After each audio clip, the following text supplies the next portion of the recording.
Hi, these three books I'm going to talk about are about divorce. I would use them in my classroom individually or with small groups with students who I know that are going through divorce or may need or have gone through divorce and may need some more comfort, support, or just have questions in this area.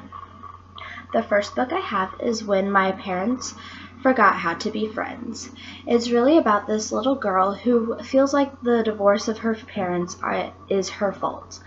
And so it goes through the book, the story of how her parents really show her that the divorce wasn't her fault, it was just the parents agreeing on everything. And so it's really cute. It has some very good graphics in it that can help the kids relate. And then by the end of the book, Mom and her are smiling, her and Dad are smiling, and she feels like her parents love her and it's not her fault. The next book is Divorce is Not the End of the World. It's for older students who are going through a divorce right now, and it really just has real life stories, it has tips, support, a place for the student to reflect and write their thoughts down in each chapter. It just has a lot of questions that the student may be feeling or maybe blaming themselves or a parent in any situation. The third book is What in the World Do You Do When Your Parents Go Through a Divorce?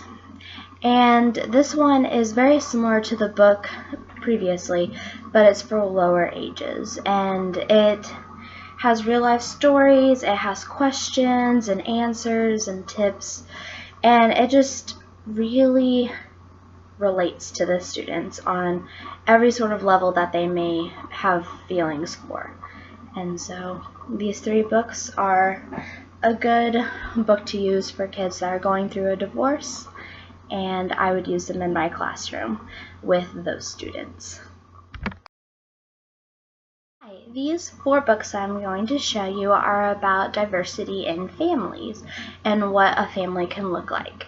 I would use these in any situation where a child's family looks different than the rest, and we need to bring awareness to that to prevent bullying or any sort of behavior that we're not wanting. There's also cultural books and adoption, foster families, all different types of families are discussed in these four books. So the first book is My Sister Abby. It is about adoption and how her parents adopted this little girl from Africa.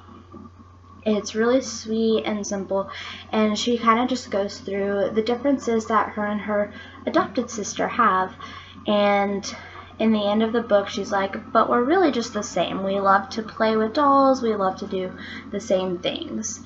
So this is a really good book to teach about adoption. The next book is about foster families.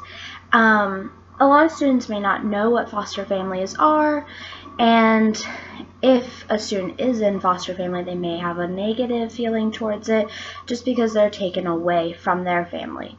It is a really good book to explain foster families. It's for younger kids, and it just really goes through some foster families have the kid for a night, some of them end up adopting them, and it just shows how the parents love on the kid, no matter if they're their actual kid or if they're a foster kid. The next one is One Family. This one, I don't really care for the words in it. It just kind of doesn't relate to one family, but the graphics in it are wonderful. You can see that there's a family right here. There's different cultures with that family and different skin tones, and it's just really cute, and it shows how different families are different. And so it's a really cute book.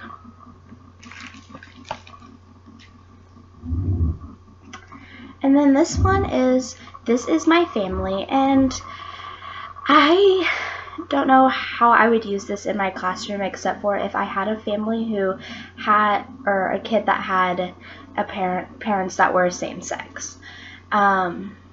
Since my personal beliefs on it are different than what the student may be living through, I don't want to reflect that.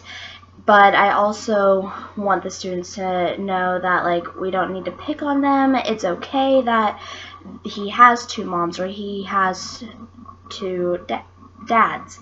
And so it's a really cute book just to go through how our families do look differently. Some can have a mom and a dad, some can just have a mom, some can just have a dad, and some can have two of the same sex. And so if I needed to use a book to explain to my kids about how families are different in how not all of us have a mom and a dad, then this might be a book that I would use. These two books are about diversity in students.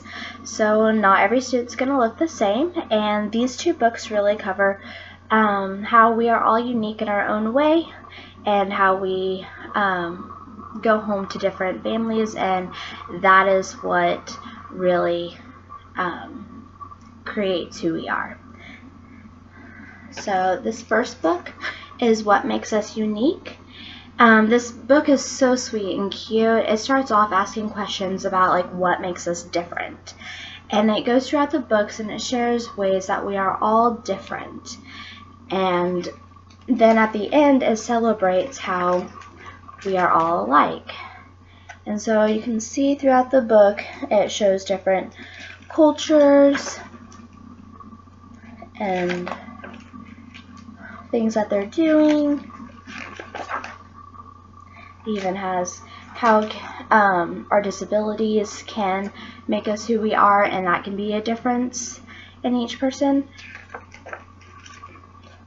But it's a really cute book. I recommend you read it. And then All Kinds of Children. This book highlights on how we are similar. And so it first starts off with, like, we all have a belly button. We all live in a house, no matter if our house is big or if our house is small. And throughout the book, it shows, like, how our houses will look different, how we look different, and it shows different types of food that we eat and how we dress. It's super cute. Here's the houses one. Different activities that families might take a part in, and how they celebrate. It's cute too. The last book I'm going to show you is about poverty. A Bike Like Sarah Goes is about this little boy who really just wants a bike for his birthday. His parents don't have much money, and he just tells them, oh, ask for a bike for your birthday. And he realizes that it's probably not going to happen. Throughout the book, he learns right and wrong, and realizes that in the end, it's not about if you can afford to get a bike or if you can have a bike to ride to school. It's about your family, and that should be what makes you happy. And in the end, it shows him and his siblings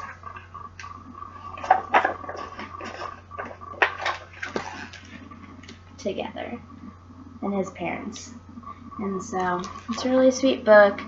I would use this to talk about money, poverty, and just how, like, things cost a lot of money. So especially around Christmas time, how we may not always get everything that we want, but we should be thankful for our families.